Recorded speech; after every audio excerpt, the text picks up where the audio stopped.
दोस्तों आप सभी को नमस्कार। आज फिर से एक नए वीडियो में आप सभी का स्वागत है। कहते हैं अपनी तुलना किसी दूसरे से करने से बेहतर है अपनी तुलना अपने बीते हुए कल से करें। जिंदगी में बहुत काम आती है, भविष्य के लिए बहुत फायदेमंद होता है। ऐसा मैं इसीलिए कह रहा हूँ दोस्तों, क्योंकि आने वाले दिन में जो इतिहास लिखा जाएगा ना, इतिहास तो दिन प्रतिदिन लिखा जाता है, लेकिन आने वाले समय बहुत जल्द ही वो समय आ रहा है जब इतिहास लिखा जाएगा। उसमें इस बात को बयान किया जाएगा कि जिस कुंभ में मुसलमान भाइयों को आने के लिए रोका गया, उसी कुंभ में बेसहारा लाखों करोड़ों हिंदुओं को सहारा देने का काम, पनाह देने का काम उसी मुसलमान भाइयों ने किया और उसी मस्जिदों ने किया। कुछ लोग हैं इस देश में जो हिंदू, मुस्लिम, सिख, ईसाई के बीच में आपसी फूट का बीज बोते हैं और देश को दीमक की तरह खा जाते हैं, और हमें आपको पता तक नहीं चलता, क्योंकि हम लोग अंधभक्ति में डूब जाते हैं ना। मैं बार बार इस बात को बयान कर रहा हूँ कि समाज जितना अंधभक्ति की ओर जाएगा, समाज के लोग जितनी अंधभक्ति की ओर बढ़ेंगे, समाज को उससे उतना ही खतरा है।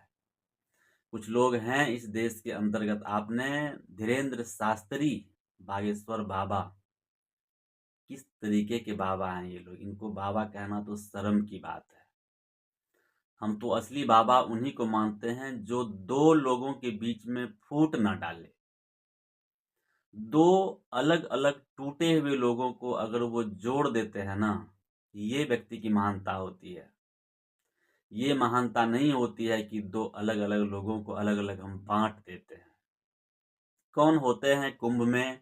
उनको मुसलमानों को मना करने वाले, चाहे वो कोई सरकार क्यों ना हो। मुझे उनसे कोई, सरकार से तो मेरी कोई शिकायत ही नहीं है। दुनिया देख रही है सरकार क्या कर रही है, अंधभक्ति की ओर बढ़ रही है कि देशभक्ति की ओर बढ़ रही है। मैं दोस्तों बताना चाहता हूँ, धीरेन्द्र शास्त्री के कुछ बयान आप लोगों ने सुना होगा। उनके कुछ बयान थे कि जो लोग इस कुंभ में स्नान करने के लिए नहीं आए वो देशद्रोही हैं।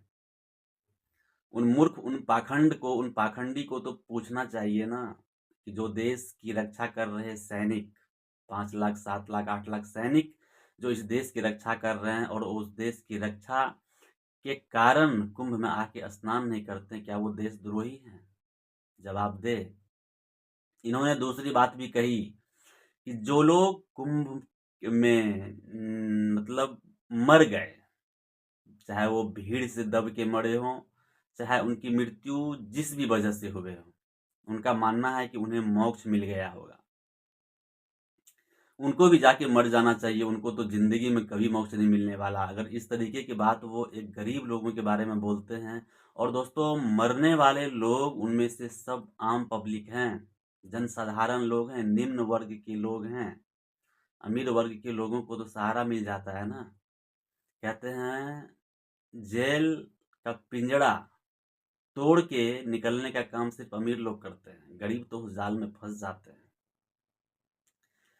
तो धीरेन्द्र शास्त्री जी को ये बात समझनी चाहिए। धीरेन्द्र शास्त्री जी कहना बड़ा शर्म लगता है, क्योंकि जो लोग देश में फूट डालने का काम करते हैं, हमारी एकता से हमें संगठित होना कितना जरूरी होता है, शायद इस संगठन को वो लोग नहीं समझ पाए।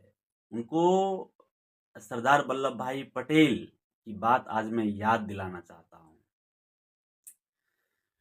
कि सरदार वल्लभ भाई पटेल बोले थे कि धर्मनिरपेक्ष राष्ट्र हमारे भारत की आत्मा है।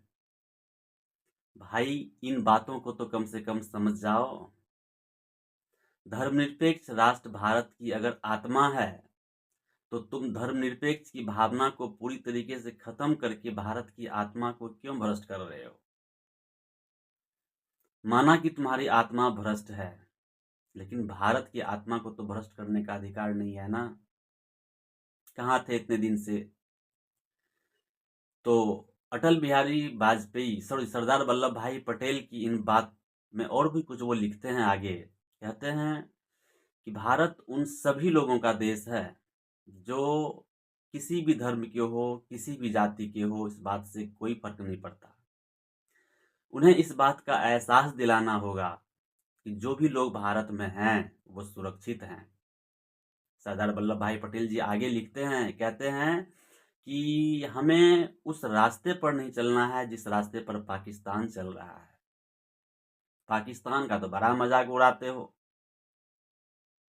आज पाकिस्तान के मार्ग पर चल करके अपने भारत का मजाक अप्रत्यक्ष तरीके से आप उड़ा रहे हो। इन बातों को समझने के लिए अकल होनी चाहिए।